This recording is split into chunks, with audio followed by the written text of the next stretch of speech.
listening to the Business and Tech Podcast, your go-to source for all the tech needs in your business. Now, here's your host, tech guru, and CEO, Jack Garzella.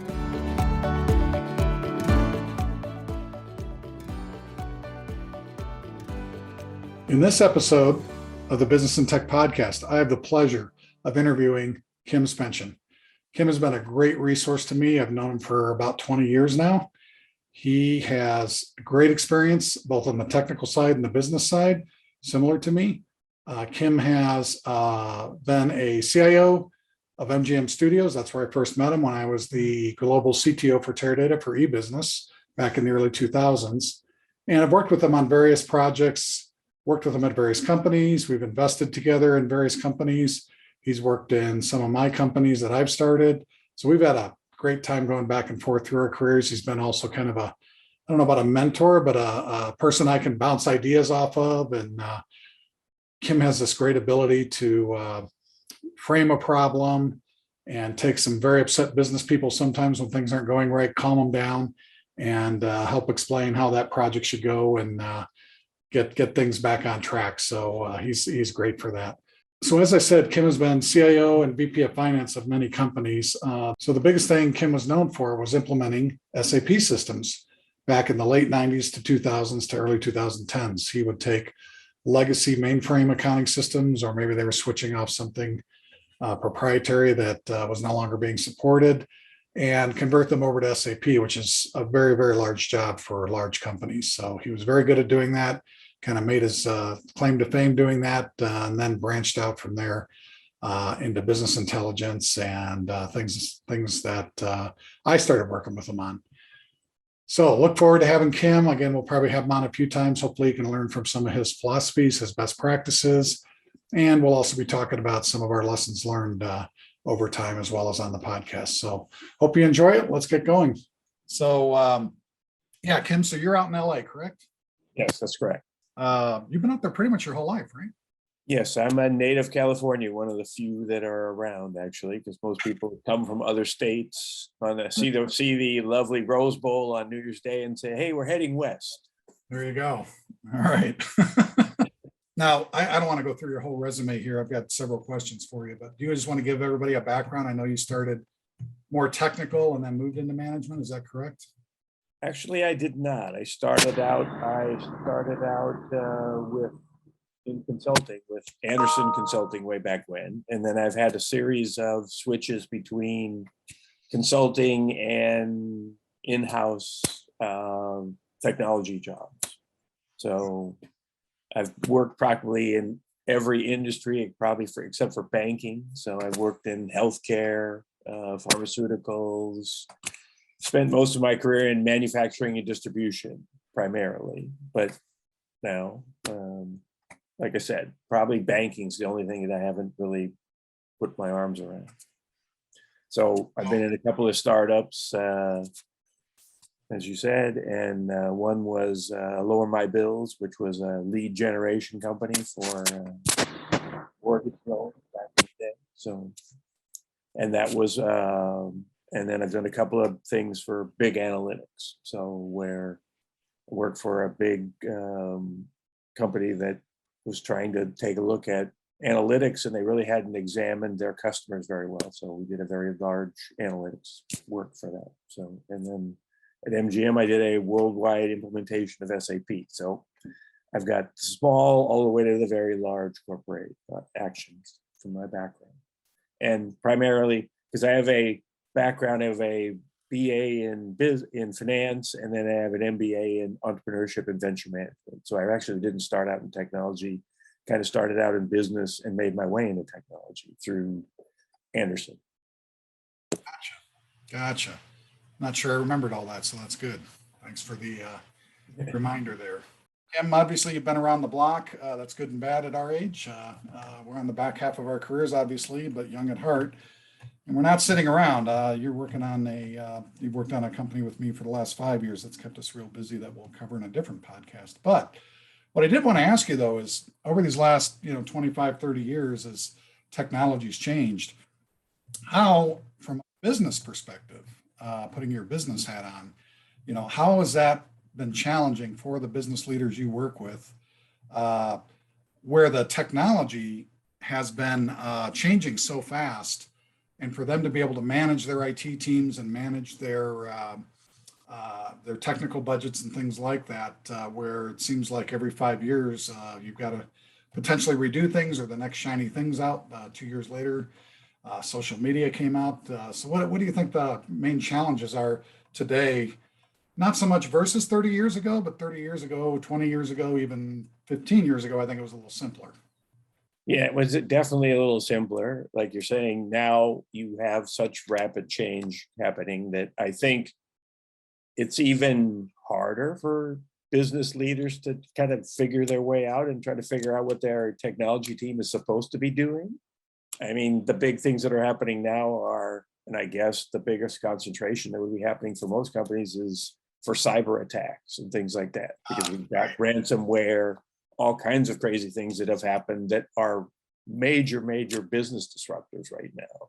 And so how do you get your arms around that, protect your intellectual property assets and everything else? Because now with our relationship with China and everything else, there's a lot of IP being borrowed by definite partners and things like that. So I think I think those are the kind of even larger challenges now in terms of kind of securing your own business and preventing outside forces from stopping your business from actually working. I mean, you've had hospitals have the inability to run a hospital because the ransomware people came along and took over. And I think the other big thing is with all the big analytics things that are happening now, is really your ability to be able to analyze your business quickly. Because as rapid as things are changing, we have the pandemic and all kinds of fun things, that has caused a lot of instant turn on a dime for your business. Like, we weren't online, now we need to be online immediately, right? So I think those are kind of the key things from a business leader perspective, is how do you, I mean, those are not simple things. Given your business background there, like when you were at MGM when I first met you, and then, through the years, Lower My Bills, things like that you did afterwards, what was your philosophy on partnering with business and IT? And I know you've been on both sides of that fence and straddled that fence, similar to me in some ways, during your career. But what's your philosophy there on whether it's driving projects or setting priorities, whether you're working on the business side or the tech side? How have you kind of managed that interaction? Well, I think the key thing is to always remember that the technology is a tool, and you got all these great shiny objects, but at the end of the day, if it's not going to help the business move forward, then you really have to then say, well, maybe that's not the tool we want to use. So we always tried to focus, whether it was at MGM or anywhere else, on what we were trying to accomplish from a business perspective first, and then figure out what the tool was, versus, oh, I got this nice bright shiny object, new technology that I want to try to apply. So I think that's the key thing, is always engage your business leaders and make sure you understand what they're really trying to accomplish. And then I think I was fortunate in my career to also be in a bunch of companies where the business leaders were pretty good about making decisions, because sometimes that causes a problem if you can't get your business leaders to make a choice about what they really want to do. The old Alice in Wonderland, if you don't know where you're going, any road will get you there. So you really need to make sure that they're clear about what they're trying to accomplish, and then get it done. Along those lines, on the business side, and again, even though you started on business, I guess I didn't realize that because I've only known you more on the tech side since I've met you. But what would be some things you would recommend or give some advice to these business leaders about the shiny objects? And I'm glad you brought that up, because that's exactly a place I wanted to talk about. And I'll be talking about that on and off on this podcast over time, about technology changes, but is it the best thing to use just because it's new and shiny? But anyway, what advice would you give those business leaders on trying to understand? They're not going to understand the technology totally, but to be able to understand enough that they okay that budget or that new tool or that new set of resources for that tool versus just leaving it to the CIO or CTO and saying, go do it. Well, I think if whoever it is, the CIO, CTO, whoever it is, if they can't explain it, you shouldn't be buying it. So they should be able to explain it pretty easily in a couple of sentences, right? Like if you can't explain in a really reasonable way that could put it in, if that technology guy can't put it in business terminology about what this is trying to do, then I think you ought not to go forward with it. Because if they can't explain it, then I don't think they really know what they're trying to do. So I always tried to put it in plain terminology for when I was at MGM or other places for any of the business leaders, the president or the CEO or whoever it was, in terms of here's why we need to have this, or here's what this is intended to do, and here's why what we have isn't working right at the moment. Pretty plain and simple. I mean, if they can't explain it, then I don't think you want to buy it, because it sounds like it's an adventure. I like that. I'm going to put that on an Instagram post. If they can't explain it, don't buy it, even if it's a nice shiny new toy. Yeah, exactly. Oh no, that's great. I mean, business leaders get lost all the time, right? In terms of they go and they say, oh, we're going to buy this company. But if you really can't explain why you're buying the company, then it usually doesn't turn out very well, does it? So same rules for technology, I think. I don't think rules for technology are any better, are any different from my perspective. Good point. The opposite way there. What any advice for the CTO, CIO, VP of IT when they're trying to explain what they want to do to the business leaders? Well, I think sometimes it's a hard thing because sometimes it's not so business oriented. I mean, from if you're talking about cyber technology or things like that, it's more just saying, hey, this is going to block X number of these kinds of attempts or things like that. You just have to, you can't go in there and say, oh, this is going to block all my exposed ports in my network system. It's like, hello, the guy's never going to get that. And he's going to throw you out of the room pretty much. You have to really put it in, business terms. It's like the classic thing was we were moving to a new location at MGM, and the CEO was asking whether we needed a generator as a backup for the data center. And he was saying, can we cut that from the budget? And I said, well, I don't believe we can. And the very next day we had a power outage to shut the company down for half a day because we had no generator at the current location we were at. So it's kind of an interesting thing. And then he called me up and said, I know you did that on purpose, but I did not. It was the luck of the thing. But we had several outages like that, but not one as severe as that at the current location, because we didn't have a generator backup. Those programmers and business leaders under 40, this is before cloud services. Yes, exactly, before all the cloud services. So now if the cloud service goes out, you got to blame them. But this was before cloud services, when you had on-premise data center. I think in my career, I built out 3 data centers and none of it was fun. It's always a headache. It's not. And it's expensive. Yes. To do it right, like you're saying, backup generators, 2 different fibers coming into the building. Right, redundancy for your communications and everything else. So, yeah, well, no, that was fun. Yeah, so. Podcast, we ought to put together a list of things the business person should ask the IT manager, about their infrastructure, whether it's cloud or whatever. I think that would right, exactly. That's probably a good little checklist thing to have, actually. Manage, but you are trying to trust and verify, right? Mm-hmm, exactly. I know you do a lot for at least for the work you've done for me over the past 10 plus years now, on and off in different startups and small companies and growth companies.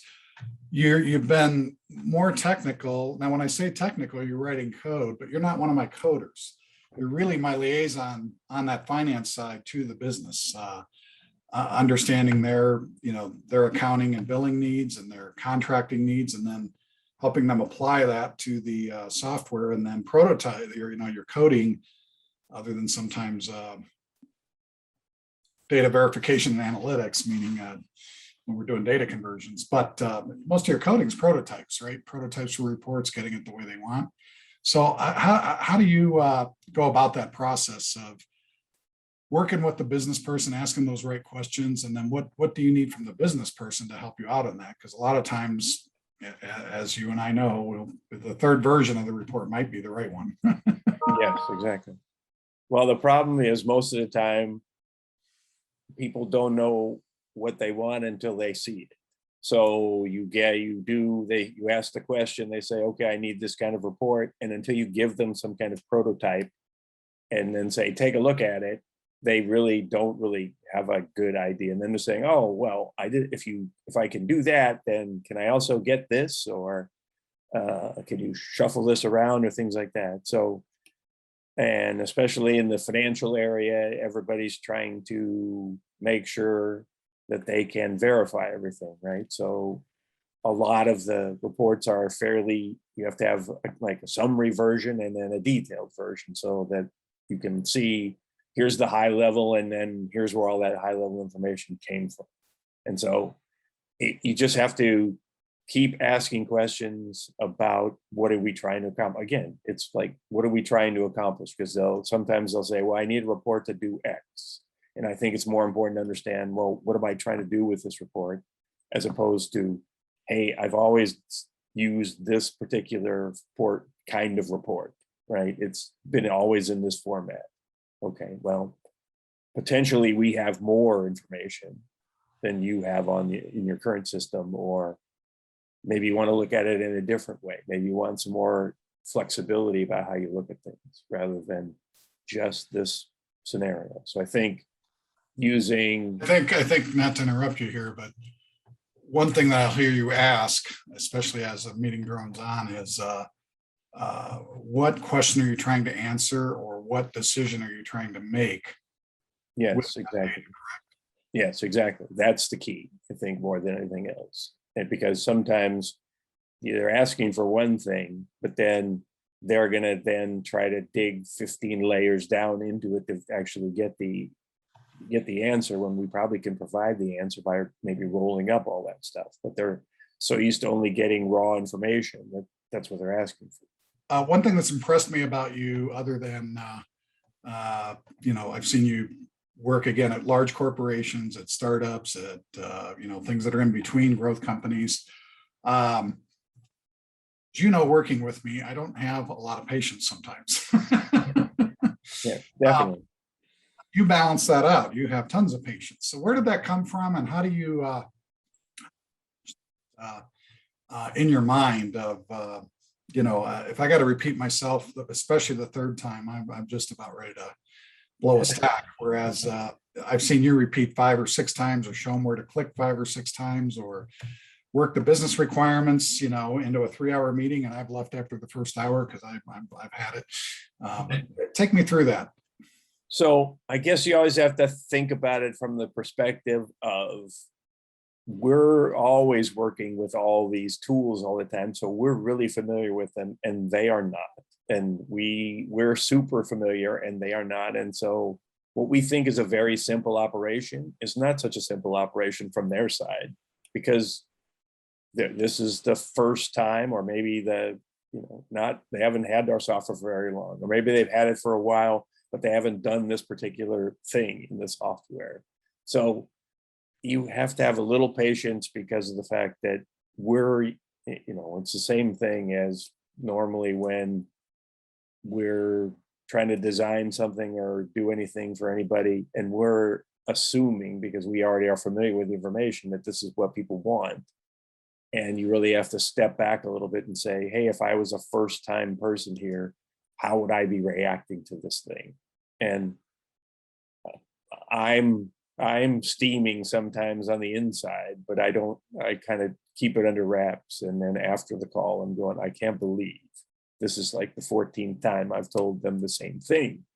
But you just, from a customer support and customer service perspective, the customer is always right, even though a lot of times they are not.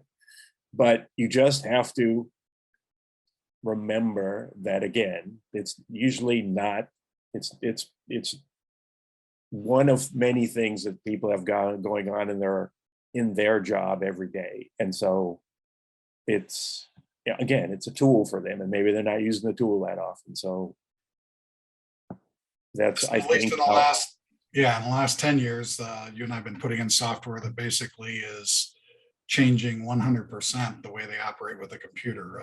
We've done a lot of consolidation of systems, where we take 3 or 4 things, some paper processes, some scheduling software, some billing software. It might be 3 or 4 different processes there, and we're putting it into one, right, that we deliver.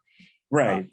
And the critical thing is the software that we've been putting in, for the most part, is integrated, and most places are not used to that integration. So you can make a change over here, doesn't impact anything over there. And a lot of times that's what they struggle to understand is, hey, if you make a mistake over here, it's going to have an effect downstream or upstream from where you are, because everyone's focused on, hey, this is my particular view of the world. And most people don't have a big global view, and they don't realize, hey, if I make this, especially from a financial perspective, if I make this change, it has a bigger, larger impact. And I think that's the hardest thing for most people, is if you are doing things like that they're just not used to it. They're used to, working on their own spreadsheet. And so it doesn't impact anybody if they make a mistake or change a number or do anything like that. So it's, again, giving them a little bit broader perspective on what's happening out there. When you were replacing, I guess my last big question, I thought the last one was, but we're going to do one more. You were replacing financial systems. I mean, you were very good at taking those large legacy financial systems, which we're going to have a different podcast on that, because I'm not going to give away anything here, but you had to figure out how to not just to pay in dollars, but to pay in a lot of things that were not dollars, were not currencies in some cases. So we'll leave that for a future different time. Yes, exactly. You had a lot of bartering deals and things like that you had to deal with. Oh yeah, in the movie studios primarily, correct? Yes, in entertainment space, a lot of deals done on a napkin. Yeah, exactly. So my question though is, when you're doing those large conversions, those large financial conversions, so you're moving everybody's cheese, not only did the data have to be right, but you had all those new, just filling out a purchase order and invoice. So how did you manage those? Because I've worked with you the last 10 years in relatively small companies, right? We work with companies that are under 500-600 people, right? At least in the last 5 years or so with the particular software that we're delivering. Yeah, I think the key for those things when you're making those kind of changes is to really just pay attention to finding out who the leaders are in each of the business areas, and then trying to train them so that they can train the other people, because you can't train everybody, and it's pretty complicated. And so you've got to get your business partners to help you make those transitions. And I think if you can train them, if you can find allies in different areas, then they can help, because then they're your first level of support when there are questions in those departments, or we're trying to figure something out, or we need some more additional detail, or we missed something entirely, which never happens. Definitely sounds like a topic for another podcast that we could fill another 20-30 minutes with. Yep. That's good stuff though. That's a good lead in though. I appreciate that answer. All right, well, let's do a little fun here. And some of these answers, I don't know, even though I've kind of worked with you and spent some time at dinner and at the bars with you, a lot of these questions I don't know. So we're going to go through fire stuff here, okay? So these are not meant to be long answers, very short. All right. Okay? So first one is, being that you, at least most not most recently, but spent a lot of time in the entertainment industry. What's your favorite movie? Casablanca, Humphrey Bogart, and Yep. Okay. And then what's your favorite music group, band, or entertainer? that's an interesting question. I have quite a few. Wow, that's kind of a hard one. How about Fleetwood Mac from Okay. Fleetwood Mac works. Yep. Favorite hobby or thing to do when he has free time and your grandkids and your kids, and you don't have to take the leaves out of the pool. What's your favorite thing to do with your free time? Okay, so I'm a pretty big hiker, and then earlier on I was a whitewater rafter. So I've been all around whitewater rafting in around the United States, in West Virginia on the Gauley River, and in Maine, and all over the place. So that's a blast. I love getting outdoors and whitewater rafting, class 4 and 5 rapids. It's exhilarating, getting you away from there's no cell service, although now cell service is getting expanded everywhere. But what's really nice is you can actually get away. The classic thing that happened was I was in the Tetons, and every morning there was a line for the payphones because there's no cell service in there. And people were trying to call back to the office, and I said, man, that is crazy, because you really need to go on vacation. Yeah. Yeah, they're asking what's a payphone, half the people in this. Yes, exactly. What's a payphone? That's right. Last question, I guess. How has technology changed your life, primarily positively? I mean, the negative side's always just the constant interruptions and stuff. We won't go into that. But from a positive perspective. I think just your ability to now do things faster and easier, and you're a communication tool. I mean, when we were at MGM originally, and I was working with the production crews, they were trying to get dailies back from the sites where they were at, and they were all in remote sites. So it was very difficult to get that. Now with clouds everywhere, it's a pretty simple task, but it was not so easy way back when. And you were looking, how do I get where's the biggest pipe that I could connect to, that I could actually get that information back? And so technology's changed a lot. I think it's changed way for the better, but in some cases it is also, like social media and everything else now, it's so constant that people don't know how to turn it off. So I think it's supposed to give you more time, but I think it's giving you less time, because now the expectation is that people can contact you almost at any time of the day. And that's gotten a lot harder, because now the expectation is harder. So how do you say, well, hey, I'm not available after midnight? Or if you're working with international divisions or things like that, how do you then work that scenario? Because they're expecting, hey, you're going to answer the bell, right? Especially now that we're all working from home. Yes, exactly. Working from home. So now that's a double-edged sword, because now you have lots of quote unquote lots of extra time, because you have no commute time anymore. So now when you would have normally left work, you're now probably working another hour or maybe longer. So how do you make the work life separation? That's gotten harder, I think, for everyone.